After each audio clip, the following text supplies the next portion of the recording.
Hello and welcome. This is Rooflemonger, my friends. Today I want to talk about what is now, I suppose, a tradition in fighting games, and that is the tradition of the guest character. Sometimes divisive, but frankly always popular, the guest character has definitely emblazoned a role in fighting games. Sometimes it's a character swapping games, going from one game to another. Sometimes it's a character from a completely different franchise outside of fighting games. A character that made their mark one way or the other in just, gaming in general, and now it's time to step up and start fighting. No matter where they really come from, the big thing here is I'm here to tell you that fighting game guest characters are important. I think some people don't want to hear that. I know some people are very much against guest characters, but I'm here to tell you, well, you're wrong. Guest characters are important on multiple levels, so hey, let's talk about it. So the first thing to talk about really is just the new players a guest character can bring in. This is no longer the heyday of the 90s, where the fighting game was the most important and most popular genre of video games. Fighting games are more of a niche genre these days, to be honest with you, right? You do have still some franchises that can move many millions and millions of copies, like say a Mortal Kombat, but as a whole, the genre is a smaller genre compared to shooters and stuff like that. And that right there is one of the greatest strengths of a guest character in a fighting game, is it'll bring in people that otherwise would have never played the game. Doesn't particularly matter how big or small the guest character is. They all come with their own pre-built fan bases, I guess you could say. Like Power Rangers Battle for the Grid is definitely a smaller game, and the inclusion of Chun-Li and Ryu from Street Fighter, a much bigger franchise, definitely drew a lot more eyes to the game that would have otherwise have been there. So if you love Street Fighter, you love Ryu and Chun-Li, hey, here's a new place to try them out. And then also for Power Rangers players, here comes a whole new influx of audience that never would have tried the game before. Like a similar example, but really dialing back the clock, there was a game called Urgez, God Bless the Ring. It was not a great game, I'll tell you that right now. But man, it had the characters from Final Fantasy VII in it, right?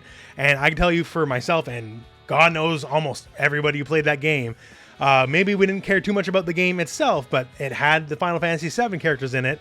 And this was 1998, so Final Fantasy VII is still very fresh on the mind, right? And these guest characters got me to try a game I would have never otherwise have tried. Bit of a personal anecdote here, but I have a friend who doesn't even play fighting games. But when they announced Ezio for Soul Calibur 5, oh my lord, he was all about it. So we had someone who doesn't even play the genre, he hopped in on Soul Calibur 5, even bought an arcade stick, just to get the maximum of the experience because we had an Assassin's Creed fan, and that brought him into the genre he would have never otherwise have played. Regardless if it's trying to get otherwise established fighting game players to play your game, or bring in people who don't play fighting games to play your game, either way, you're getting people to play your game that maybe frankly would have never otherwise have bothered to boot up the game at all, right? Getting people's foot in the door is one of the biggest things you can do, and guest characters are one of the perfect ways to do exactly that. The newest Melty Blood game is enjoying a level of success the franchise, frankly, has never really had before, and guest character Saber, probably a big deal because she's a very famous character. Maybe for the hardcores, not a big deal, but for the casuals, who make up the bulk of sales of all fighting games, that can be a very big deal. The casuals are what keep the sales going, and if you post on Twitter about fighting games, hell, if you even watch this YouTube channel, you're probably not a casual fighting game player, like compared to an actual true casual. And these are the people that we need to make everything go. Another reason why guest characters can be important is for the company loaning out the guest character is they can export people back to their games or otherwise build awareness of their franchise. For this, I find the King of Fighters franchise is a great example, as it's all been slowly building up to the King of Fighters 15. For many years, over many games, the King of Fighters characters have been guest characters in all sorts of games. You can find Mai Shiranui and Kula Diamond in the Dead or Alive franchise. Mighty Geese Howard, you can find him in Tekken 7, and he definitely left a mark on the Tekken community for sure, and is basically letting you know, hey, this guy, he's not from around here. These days, you can find the man himself, Terry Bogard, hanging out in Super Smash Bros. Ultimate. And fighting EX Lair as well. He's actually in multiple games as a guest character. But when you're a big deal like Terry Bogard, I guess that's just how it goes. So all these games definitely highly benefit from having a King of Fighters rep in their game. They all play very unique and they're just good additions to the game overall. And SNK, the people who make the King of Fighters, will definitely get the dividends paid back to them when the King of Fighters 15 comes out, because I already know for a fact there's a lot of people over the various guest character appearances in various games that are now interested in the King of Fighters, and King of Fighters 15 will be the first game they try out. So the games benefited from getting the characters, and the home franchise of the characters will pay off when the newest game comes out. So when it comes to inter-fighting game guest characters, I guess you could say there's a lot of quid quo pro. Another great thing about guest characters in fighting games is they let you get very inventive with the gameplay, and naturally gameplay is king in any given fighting game. When you're trying to do justice to the character you're bringing into your game from outside, you obviously want to make them work as much as they can within the context of your game. Sure, absolutely. But sometimes things don't fit quite one-to-one, and that's where things can get very inventive. Like Geese in Tekken 7 straight up has a max mode bar a la King of Fighters 14, and this unique meter lets him do things you normally can't really do in Tekken 7. So it's a nice little way to add flavor to the game. One example I've always liked actually is how Geralt works in Soul Calibur 6. So a Witcher sign is a very big deal, right? But you don't want to just make it a regular move, you want to make it somewhat special.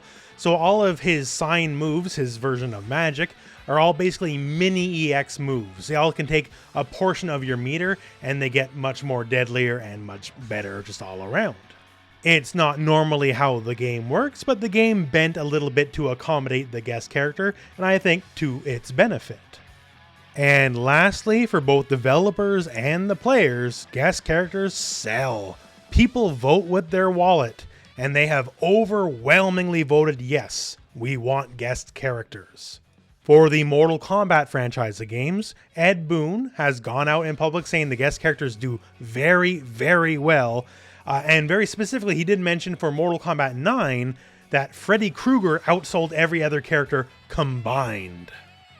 So coming at it from like a developer slash publisher point of view, more money equal more better. I don't think, anyone can argue that from the business perspective. And the fact that people are buying this kind of DLC in drove, the guest character DLC, means that the public want this kind of character. Not to say they don't want the classics of any given game either, for sure, absolutely, right? But it goes to show something just a little bit out of the ordinary in any given game is something special. I guess you could say it's almost an element of prestige to any given fighting game to have a guest character.